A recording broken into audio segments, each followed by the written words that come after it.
Bismillahirrahmanirrahim. Alhamdulillahi Rabbil Alamin. Wassalatu wassalamu ala Rasulina Muhammadin wa ala alihi wa sahbihi ajma'in. Assalamu alaikum, everybody. This is our third week of the webinar that we focus on the topic of hereafter. And as we all know, we are focusing on the tafsir called Risale-i Nur by Bediüzzaman Said Nursi. And we are trying to follow up a method called muzakara. So we're focusing on the text, read through it, and then inshallah we want to share what we understand. Our speakers this week is, again, we have brother Dr. Colin Turner from Durham, England, and Tawafuk, again from Durham, North Carolina. We pronounce as Durham. Durham, okay. Sorry about that. Durham, North Carolina. He pronounced it correctly, actually. It's Durham. He was spot on. Then the spelling is Tawafuk. It's not the how we say it. In America, I think they do it differently. Yeah. Okay. So we have brother Colin and brother Mustafa and myself this week. Inshallah, we will try to also get some questions at the end.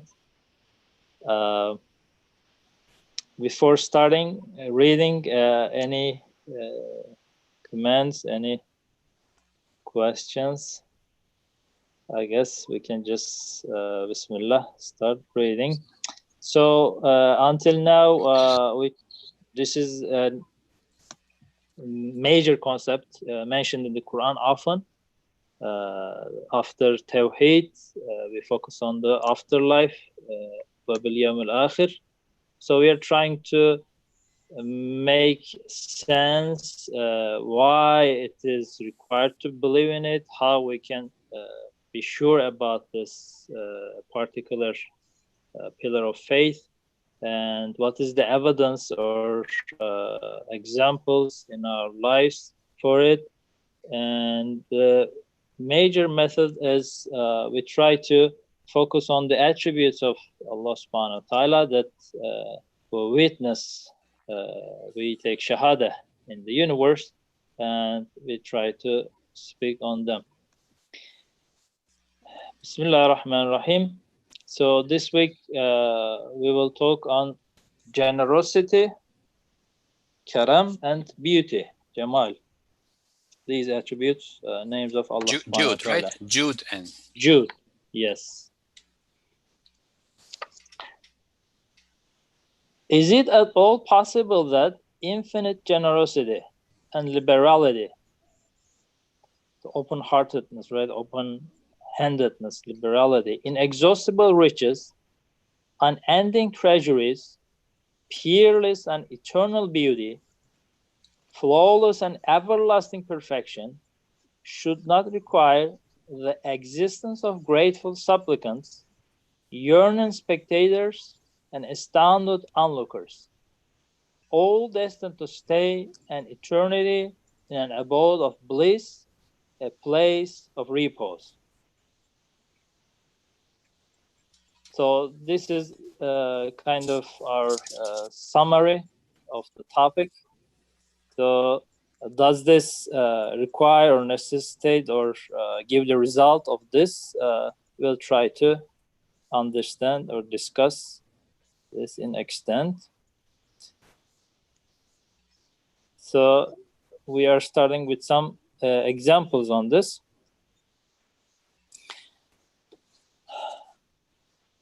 Again, for you can follow up on your screens, or it is included in the 10th word of the book Words on the chapters about resurrection and the hereafter.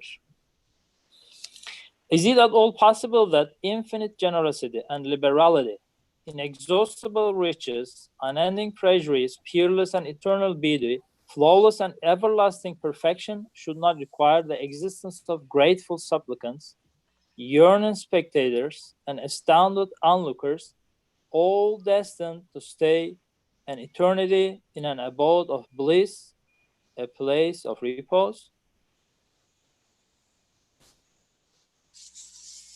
Do you want to say anything about this Since this is the first time I'm joining, I wanted to see if you read through the entire text and then go back to the beginning and start discussion, or you go piece by piece. Usually we go one by one or two or three slides and then discuss. So okay. I mean, as I said, this is I'm kind of a guest here. Dr. Turner has been here before. If he would like to go ahead, I would defer to him. I'm not sure whether I have anything to say at the moment. I mean, maybe a little bit more if we go ahead a little bit more. Okay, let me just add maybe one thing. It's not about the content, but about the translation to make things a bit perhaps more clear.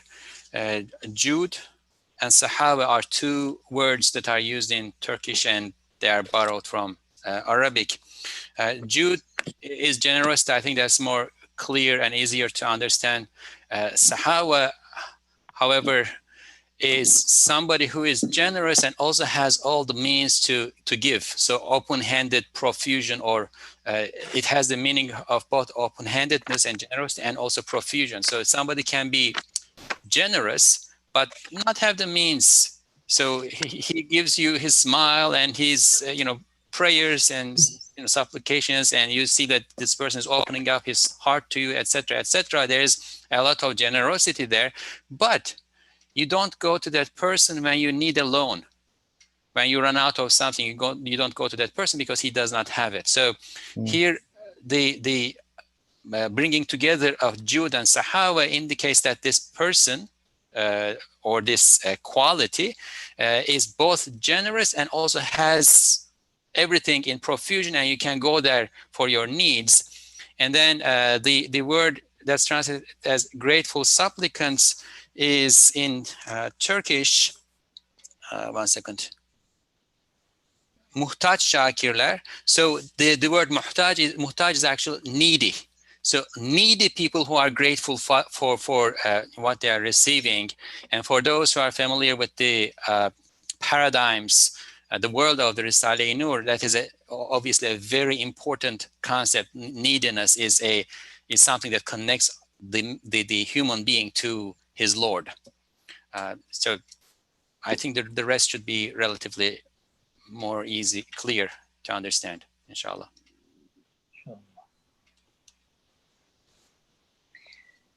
Yes, adorning the face of the world with all these objects of beauty, creating the moon and the sun as its lamps, filling the surface of the earth with the finest varieties of the sustenance, and thus making it a banquet of bounty, making fruit trees into so many dishes, and renewing them several times each season.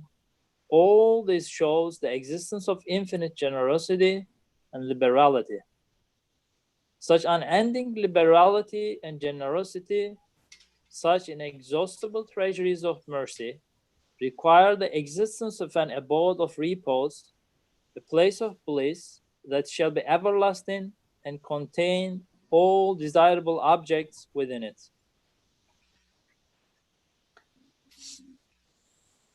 Again, I guess at this point, we are very much considering our own life experience, observations, and our human feelings. We are trying to get to the conclusion.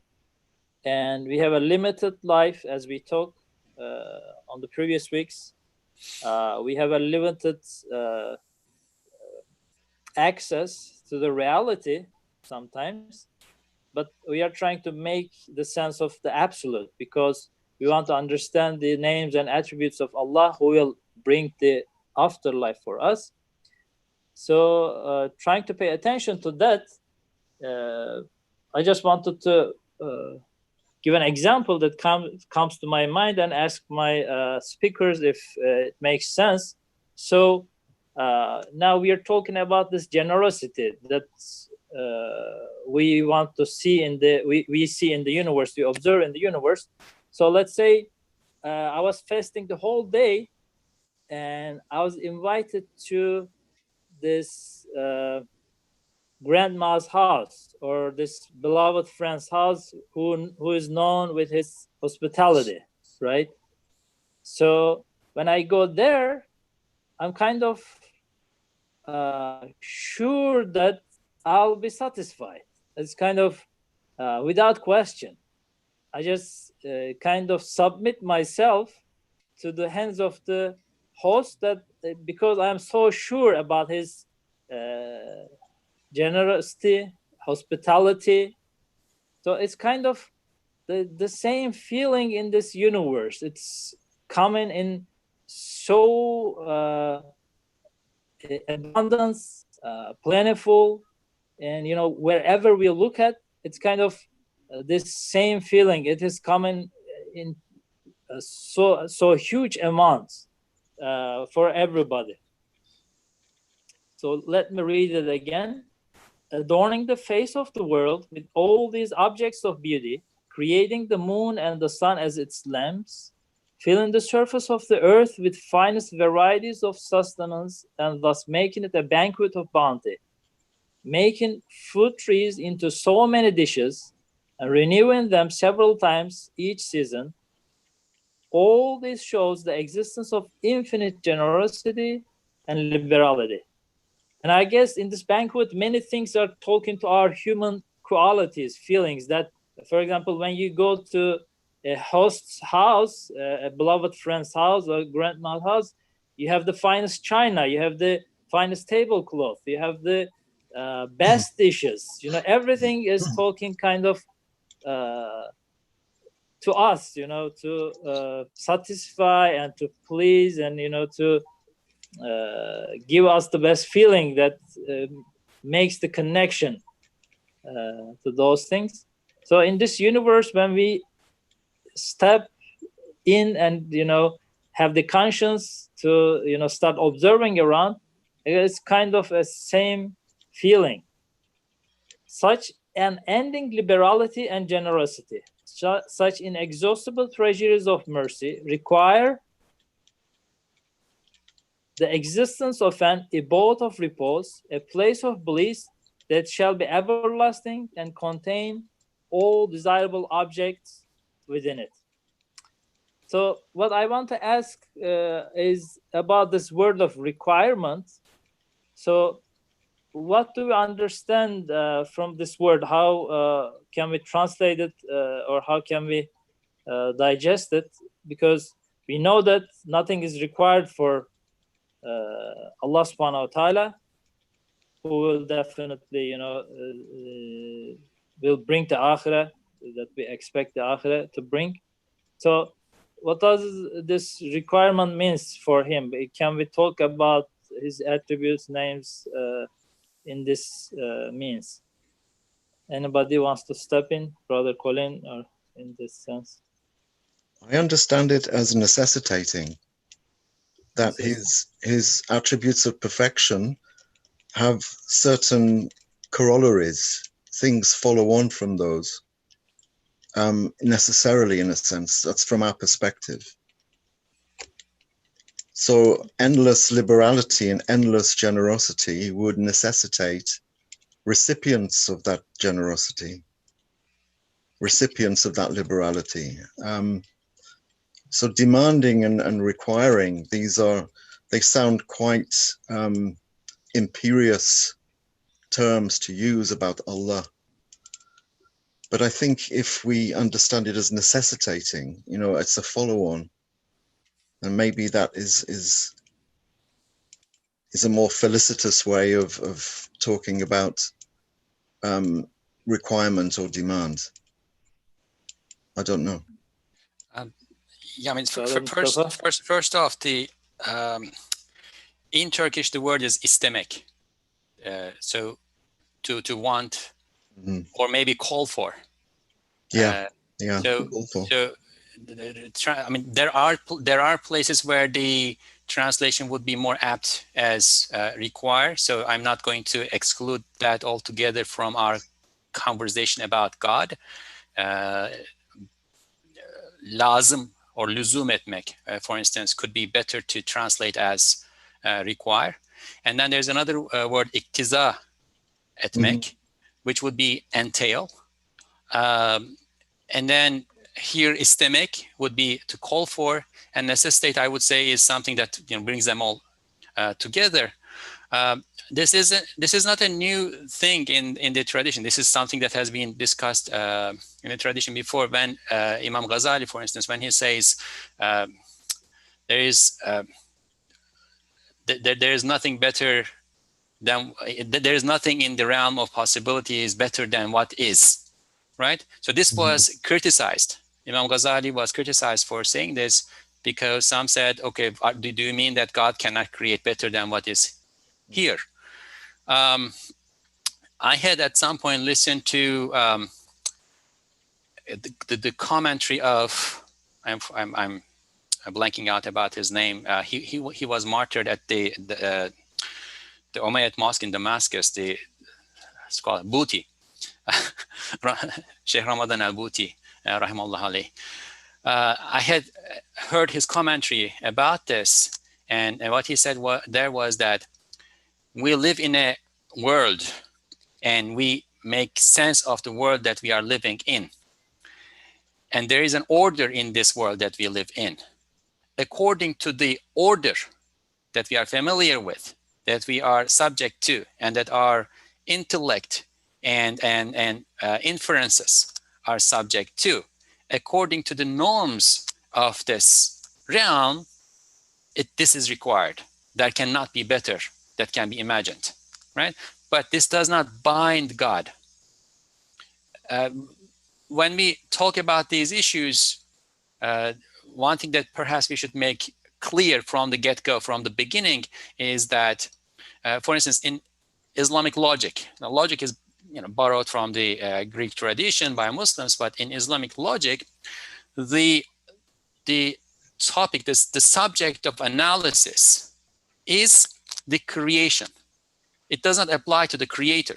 So from the get-go, you make a distinction. You say, here is the creator, and here is the creation, and everything that we talk about with logic, right, applies to the creation. The creator is beyond our conception in his entity and in his reality, and beyond the restrictions that our mental processes, mental patterns and rules, norms can entail, necessitate. So in logic, when we say iktiza etmek, entail, and that is the word that we use when we do formal inferences in syllogisms, all right? We don't imagine that that's going to be binding for God, we're going to be requiring God. However, what we are responsible for as human beings, as conscious human beings who have partial will and a responsibility to know God, right? What we are responsible for is evaluating the patterns, the information, the norms, the signs that are presented to us in the abode, in the world that we are living in. So if you go back to Sheikh Bouti's commentary over there, according to what we are presented with, right? This is entailed or called for or required or necessitated. And once we make these put these caveats out there, you can use any of these words. However, to be more clear here, a better translation would be to call for. Yeah, I think it's understood that no one would construe that we are obligating God to any particular course of action. It's just the limitations of human language, as you said, circumscribed obviously by our limitations of understanding. The finite trying to understand the absolute always throws up these anomalies. As long as we are, of the same understanding that we're not obligating God to any particular course of action, obviously, and that we're speaking as beings who are embedded in the causal nexus.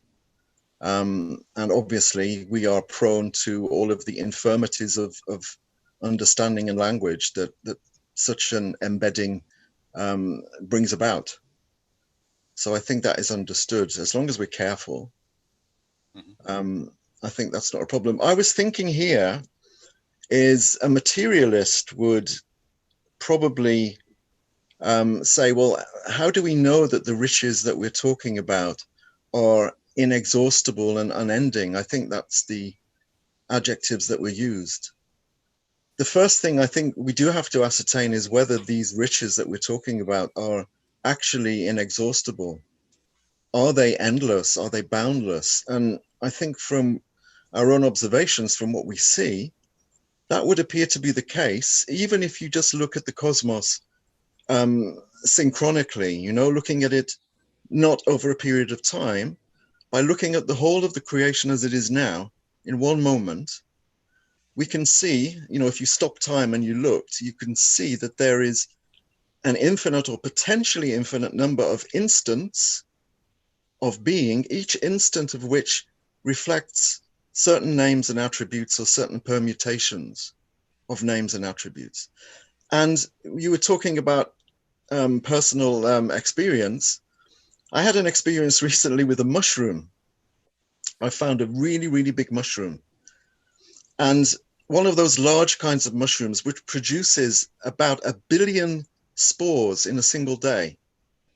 Now, if those billion spores were to come to fruition, it would produce 1 billion mushrooms, and that would cover more than, someone told me, 10 square kilometers of land.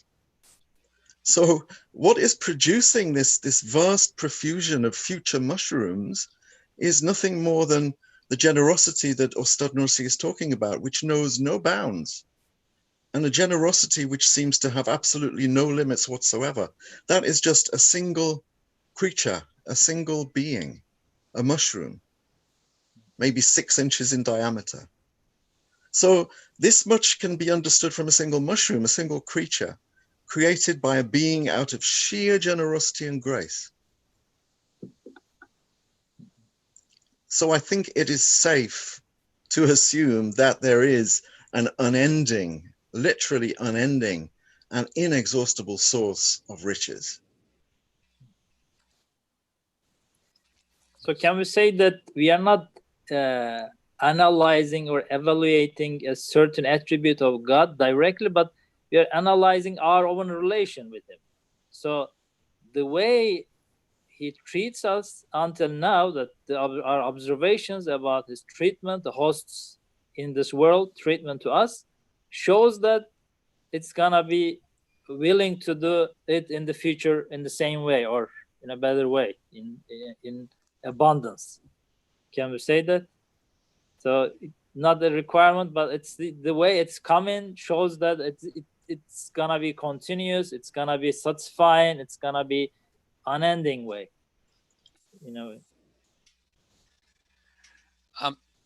I have a feeling if we think about the two attributes that are brought together in this truth, in this passage, right? Jud and Jamal, generosity and beauty. If we think about it, I think this could be understood even better. First of all, I think what you are saying is accurate. We are not talking about the entity of God, but the manifestations of his names and attributes in the creation and our interaction with those manifestations and names. And at that level, Ustad Nursi brought generosity and beauty together. And the way this makes sense to me is, generosity, especially when he couples it in these meanings with the word need, right, is about meeting the needs about a person or whatever. Let's use the example of a person, right? Of a person, and also Jude implies that he gives it without being asked for. So he's generous, and his generosity has the connotation, nuance of giving without being asked for. And when he gives, he meets the needs of the needy ones, right?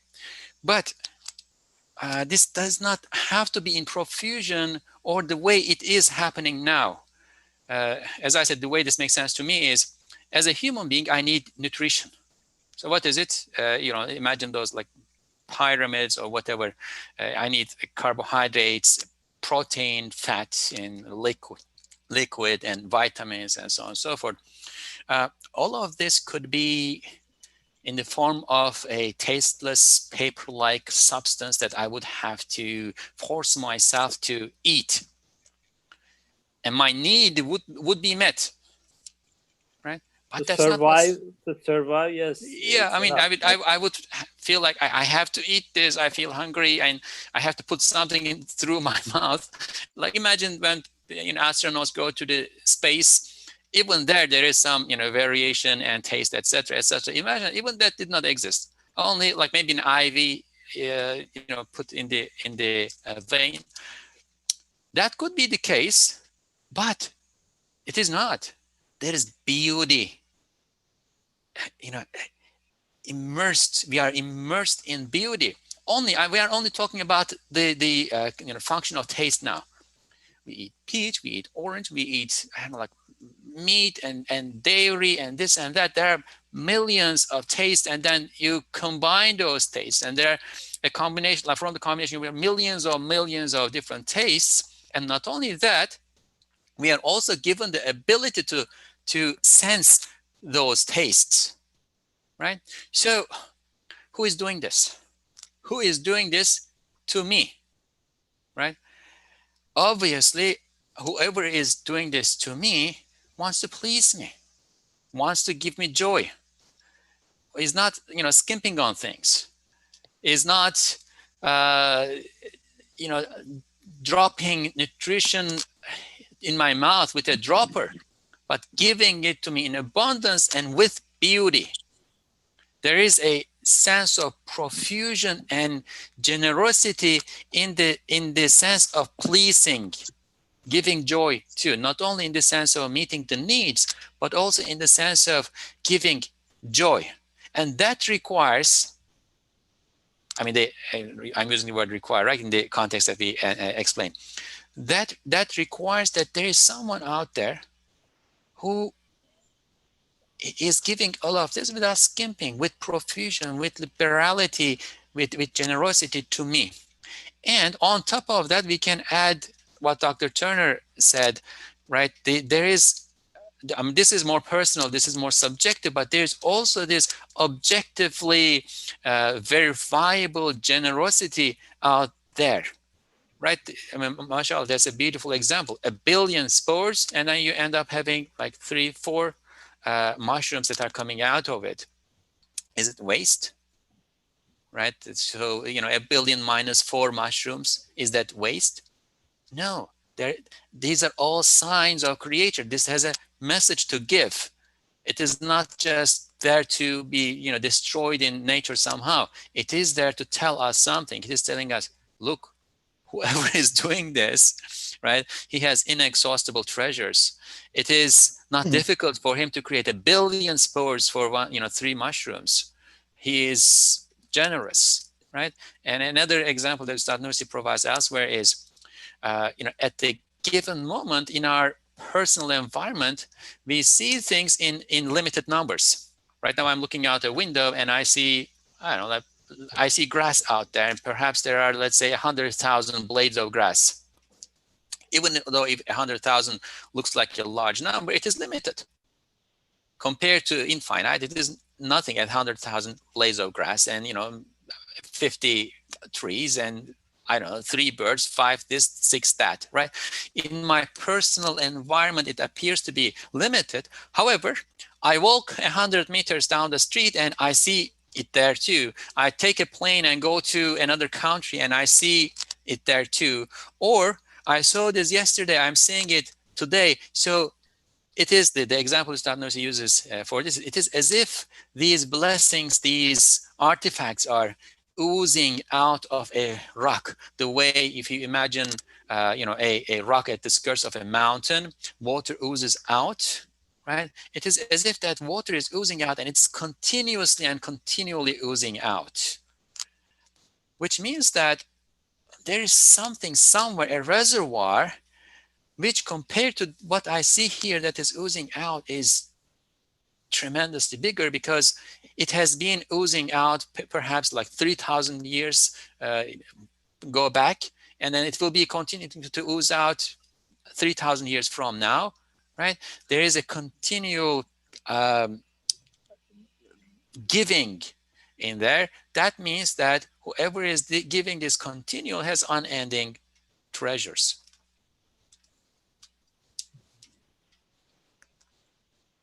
Thank you.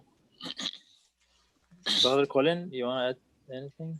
Yeah, it's interesting that Brother Mustafa mentioned waste, because going back to the example of the mushroom, I've heard materialists criticizing the creator on account of this very issue. They see the billions of spores being created and they realize that not every spore will become a mushroom. So then they declare that, the releasing of billions of spores is wasteful. I've heard that very adjective, wasteful, used to describe what happens, when mushrooms procreate.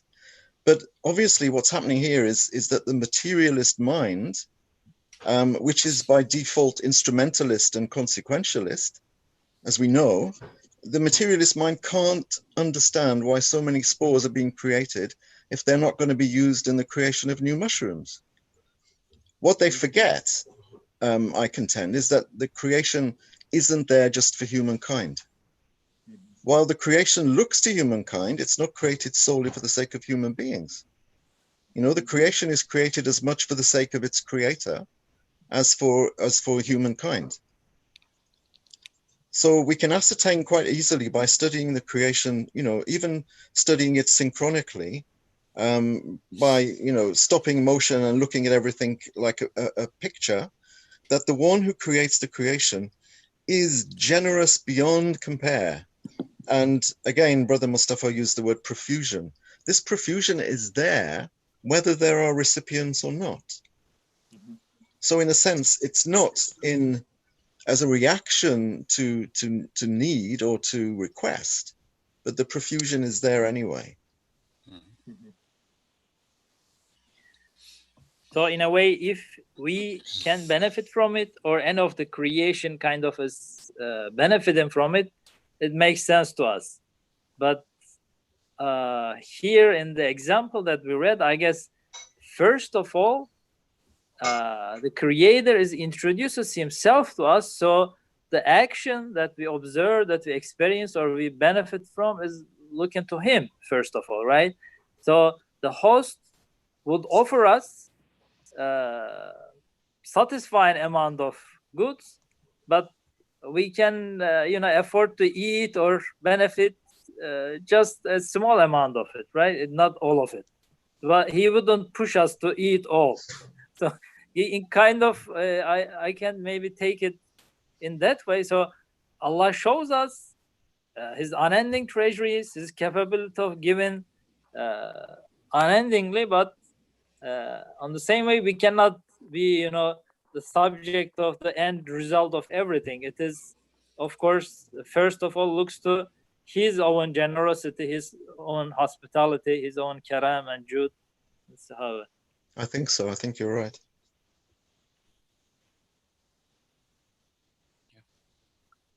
I want to move on to this next slide, inshallah. They also require that those who enjoy such bliss should remain in that abode of repose eternally, without suffering the pain of cessation and separation. They also require that those who enjoy such bliss should remain in that abode of repose eternally, without suffering the pain of cessation and separation. For just as the cessation of pain is a form of pleasure, so too the cessation of pleasure is a form of pain, one that such infinite generosity is unwilling to permit. It requires then the existence both of an eternal paradise and of supplicants to abide in it eternally. Brother Mustafa, you want to step in, or I can? Let me try to absorb it a bit more first. Okay. Brother Colin, any comments? I can just go on to the next one or repose. No, I think that Ustad Nursi is quite clear on this, that infinite generosity is meaningless unless there are recipients to access and to acknowledge and to enjoy that generosity eternally. An infinite number, in fact, if we take, you know, the humble mushroom as an example of divine munificence and largesse, it also requires a place that is, from every perspective we can imagine, appropriate for the eternal manifestation of eternal generosity, you know, in front of an infinitely large and temporally eternal audience. So Ustad Nursi is quite clear on this. And he uses things like it requires and it demands. Because for him, it's quite clear that, you know, an eternal beauty needs an eternal lover to actually appreciate that beauty. Eternal beauty can't be content with a temporary lover, and vice versa. Mm-hmm. Yeah. It will be willing or wanting it. Yes. Yeah. And also combining the notion of beauty in this truth, and obviously that relates to mercy. We need to bring that notion into what's happening is we look around, we see this generosity, we see this liberality, profusion, Jude and Sahaba. We see that everything is being provided without even having to ask for, and then provided in abundance, right? The tree needs perhaps a gallon of water a day, but then rain is pouring down, right? All of this is happening, and we see that there is this presentation of generosity with beauty, which indicates mercy being shown, and also indicates that the source of this is beautiful in such a way that the existence of that beauty and mercy and generosity cannot be reconciled with anything that is ugly or bad or evil, whatever we are going to put that's negative, right? And then if all these joys, all these blessings, bestowals, enjoyments, pleasures were to be temporal, transient, doomed to become annihilated, that would be ugly. So based on what we see in the world as indicating the creator of this world, we cannot reconcile our conception of the world and the way it is being created and our understanding of its creator with the temporality of this world. It just doesn't make sense. It cannot come to an end. If it were to come to an end, there would be pain in it. And we know that he did not create us. He did not put us here. He did not give us all these senses in order to pain us. That would not be reconcilable with the pleasure and profusion and beauty and mercy that he is showing to us.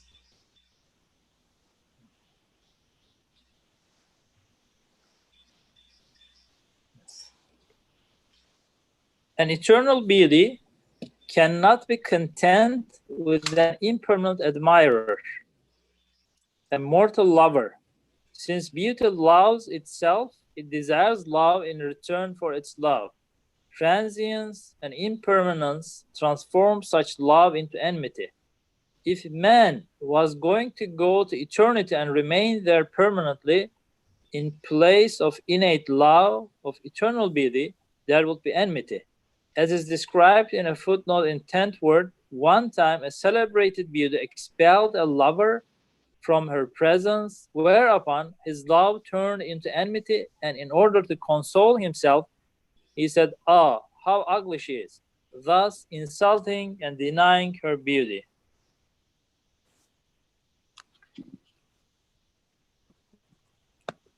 So can we talk about this particular feeling we have in order to understand the continuation of these bounties that we observe in this world? I guess Mustafa abi talk about a little bit, but maybe this was an explanation. Could you repeat the question, Baykar? I think I missed it. So what we observe in this world, in this universe, and what we experience kind of shows us the continuation of it, you know. Otherwise, it just turns into the opposite. That we want to, this feeling of us is a way, it's showing us the continuation of it. Right? Yeah. So yeah. You a little bit reflected on this in your comment, but I don't know if Brother Colin wants to say more, or this was a explanation of it, this particular paragraph. I think this is something that we all feel, isn't it? You know, the pain that we feel in the world is the pain of absence always. So beauty is truly beautiful only if it's eternal. Because when beauty fades and goes and ugliness takes its place, then, as Ustad points out, love gives way to enmity and sadness. It's the same with other names as well, like justice. Justice is truly just only if it's eternal, because when justice goes and its opposite comes in its place, injustice, then that love of justice turns to hate and sorrow. And I think this is something that we can all experience ourselves. The pain that we always feel in the world is the pain of absence. But, you know, this is part and parcel of being in the world, since, you know, this world is a realm in which the attributes of perfection are not manifest absolutely. And this is, you know, the very crux of the argument today in this piece that we're reading. The limitations of this realm don't allow the attributes of perfection to be made manifest in their absoluteness. And that is exactly why the hereafter is necessary. But I guess there is a feeling of absoluteness in the need. Is that right? Because even though, you know, we could be the wealthiest person, we could have spent like hundreds of years in this world. Maybe I lived until 150, or, you know, I taste all the pleasures of the world, but still, if it does not continue, I'm not satisfied. Yeah. I don't want to take it. Absolutely. You know, it's kind of I'm not saying that, oh, okay, enough, he gave me, you know, this much, this, you know, requires thankfulness, so I will be contented with it. I don't, you know, it's just wants to, very interestingly, wants more. Yeah, I think that, you know, happiness in this world, we can never be truly happy in this world because of this. We can only attain a kind of, you know, resigned contentment, or if you like, a kind of contented resignation. And that's part of the taslimiyah of a believer.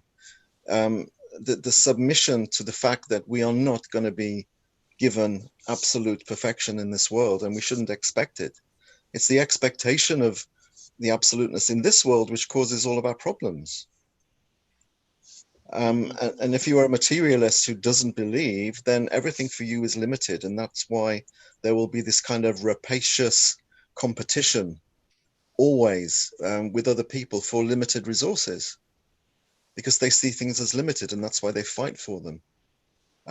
We, on the other hand, if we are believers, then we are resigned to the fact that we're never going to be given all of the absolute perfections in this world. We know that they exist, but we know because of the limitations in this world, which is finite and temporal and transient, that they have to be postponed to a world where they all fit, which is the world of the hereafter.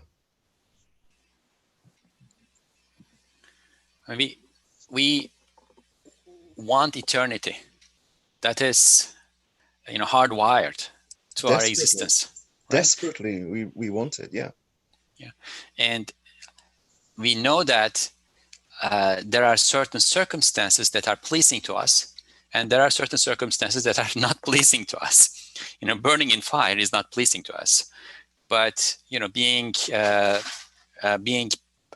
invited to a feast, the sense of felicity, the sense of being loved, the sense of company, the taste of the delicious food, the smell of the beautiful flower, and so on and so forth. Like put all of these together and try to come up with an appellation to a name to represent, signify all of them. We will call it the garden, Jannah, right? So we know that we are satisfied in that context, and we are not satisfied in other contexts. Now, we want eternity, and that is hardwired, and there is no reason for us to give for it.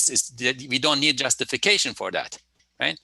But if you were presented eternity and not given the satisfying circumstances, then eternity would become torture too, right? So we want eternity, and we want the pleasing circumstances in eternity, but we never give up the desire for eternity. So even if it was torture, we still want eternity. It is not, subject to discussion, right? But we want eternity in these beautiful circumstances that we want. And we also see that in this world, as we are experiencing it, we are presented with beauty. So therefore, we expect that beauty from the one who gave it to us here in the eternity that is absolutely not open to debate and discussion, that's hardwired to our existence. I also wanted to perhaps we could talk about this concept of beauty. An eternal beauty cannot be content with an impermanent admirer, a mortal lover. Since beauty loves itself, it desires love in return for its love. If we were to ask the same kinds of questions that we asked about, can God be obliged to anything, but restricted to anything? Does God need anything? Does God need lovers, etc.?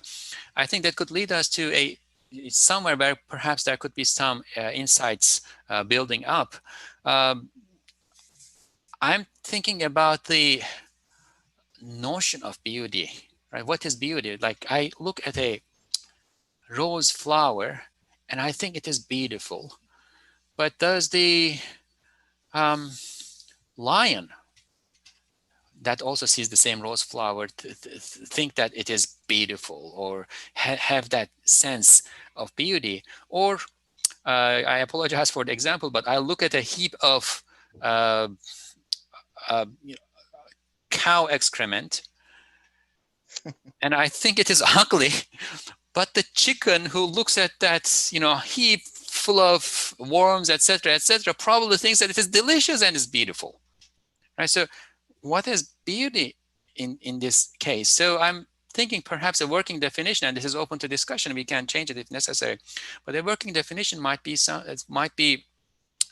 an input and something that makes an impression on our consciousness that is attractive to us.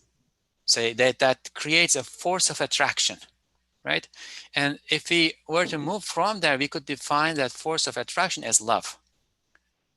So something makes an impression on our consciousness that produces this force of attraction in our consciousness or being in general, and we define that as love. So at the foundation of all of these arguments is the notion that beauty and perfection are loved for their own sake. You don't need justification to love beauty and perfection. I will, again, as a working definition, say that is because that is the definition of beauty and perfection. Beauty and perfection is that which creates this force of attraction that creates love, right? So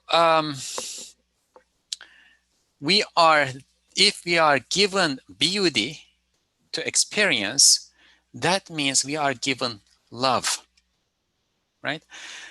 And we are also given the love of the continuity of beauty because it is hardwired into our existence. Now, the next question is, so what do we expect from the one who gave all of this to us, right? And then we come back to the same conclusion. Transience and impermanence transform such love into enmity, because the force of attraction continues. But the object that is making the impression of beauty in my consciousness and therefore causing the force of attraction, and then it has this permanence in me because I have the impression in my consciousness continually, right? Disappearing. I'm left dangling in the air. I don't know where to go with that attraction, right? That is very torturing, right? So can I look around, see the world as it is, with all the beauty and perfection that it presents, and see that there is profusion, continuity, and liberality in this, right? The things come and go, but the attributes that make them lovable for me continue.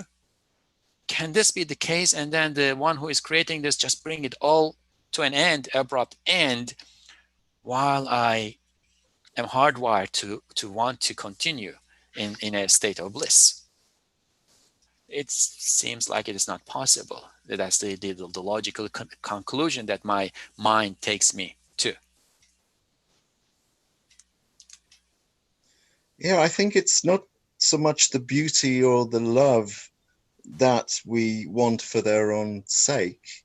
I think it's the giver of love and the beautiful one that we love for his own sake. There is no other reason. Because as much beauty as we see in this world, we still want more. And that can never, ever be satisfied. And even in the next world, the only way that we can be satisfied is if we are in the presence of the one who possesses all of these attributes at the absolute level. Because as they are manifest in things, in states, in situations and circumstances, we can never, ever get enough of them, because, you know, however much we have, we still want more. That tells me that the only being that we can love for its own sake is Allah. Yeah. Nothing else will satisfy us. We want the source. We want the source, yeah.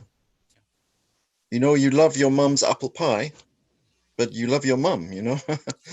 However much apple pie you have, if she's not there, it's not going to do the trick. It's not going to work. So we want the source. We can't be satisfied with anything less. And I think that's why happiness in this realm is impossible. I mean, that poses the question, why does there have to be a realm of transience at all? You know, why is there a Darul Fani? But obviously, the whole point of limitation is in order for us to understand what unlimitedness and what absoluteness are. And without this transient, limited, finite, and seemingly imperfect world, we wouldn't be able to understand anything. But we shouldn't fall foul of this satanic trick, which is to make us think that this is the only world. Because then we will never, ever be happy. And this is what materialists can't fathom. And this true taslimiyya, you know, true submission is to submit to the fact that all of the attributes of perfection are manifest here, but they're not manifest in their absolute sense. And that the only absolute manifestation, or something approximating the absolute manifestation, will be in the next world, where we will be in the presence of the source of these attributes of perfection. I guess I can just go through this last paragraph because it kind of talks about the same reality. Let me go through it, and we are in the last 5 minutes, so maybe we can end up with ending comments or maybe a last question. Indeed, man is hostile to what is unfamiliar to him, in the same way that he quite simply wishes to be hostile to and discover the faults of things he cannot obtain or possess. Since, as the whole universe testifies, the true beloved and absolutely beautiful one causes man to love himself through his most beautiful names, which are altogether exquisite, and desires man to love him, then most certainly he will not endow man who is both his beloved and his lover with an innate enmity and cause him to be vexed with himself from afar. He would not endow man's spirit with a hidden enmity which would be altogether contrary to man's nature, who is by his nature the most lovable and loving creature and the most exceptional that he has created.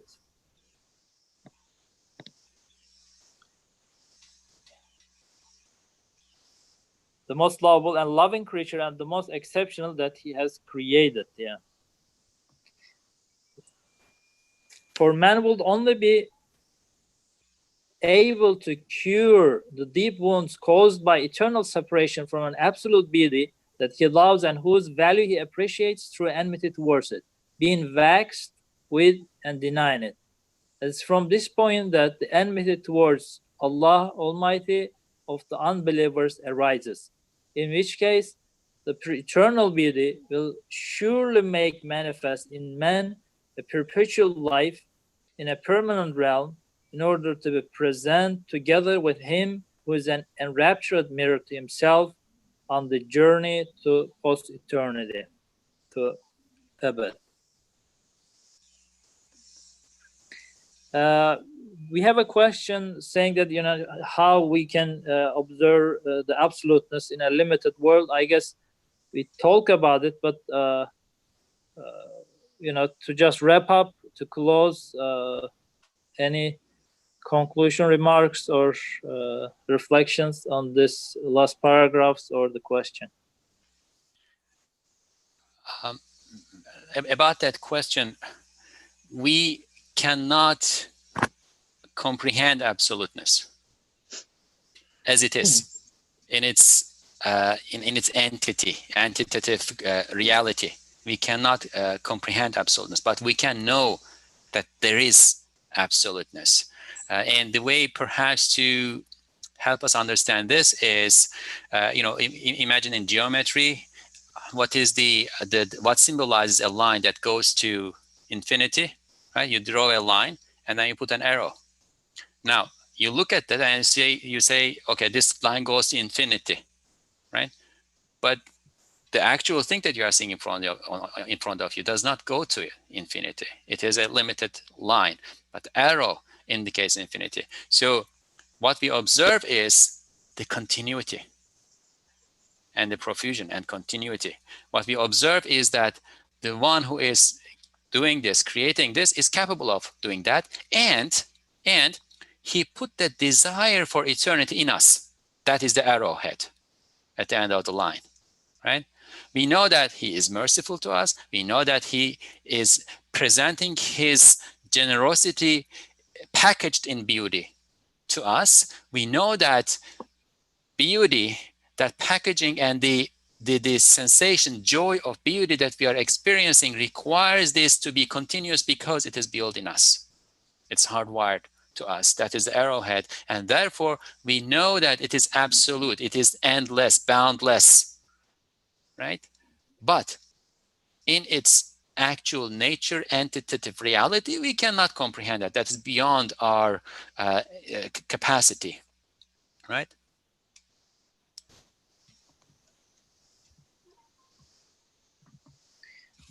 Brother Colin,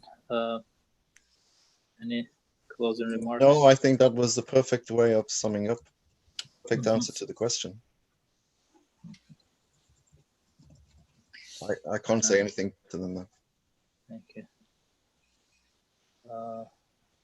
Bobby, closing prayer, you can just go, or I can read from the screen. Oh, me? You say me? Yeah. سبحانك لا علم لنا إلا ما علمتنا إنك أنت العليم الحكيم. O God, O most merciful one, O most compassionate one, O single one, O ever-living one, O self-subsistent one, O sapient one, O all just one, O most holy one. Ya Allah, Ya Rahman, Ya Rahim, Ya Fard, Ya Hayy, Ya Qayyum, Ya Hakam, Ya Al, Ya Quddus. help us to see the beauty in your creation, to see reality as reality is. And when we do that, we are going to see that reality is beautiful, and help us to appreciate this beauty, so that through that appreciation, we can travel to you and be with you as the source of that beauty forever, inshallah. Al-Fatiha.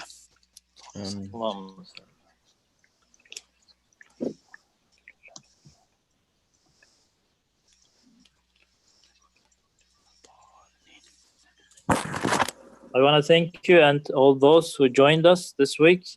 Inshallah, we want to leave you for this week until we meet for the next week's discussion. Inshallah, it will be again on the hereafter. Assalamu alaikum wa rahmatullahi wa barakatuh. Wa alaikum assalam. Thank you very much.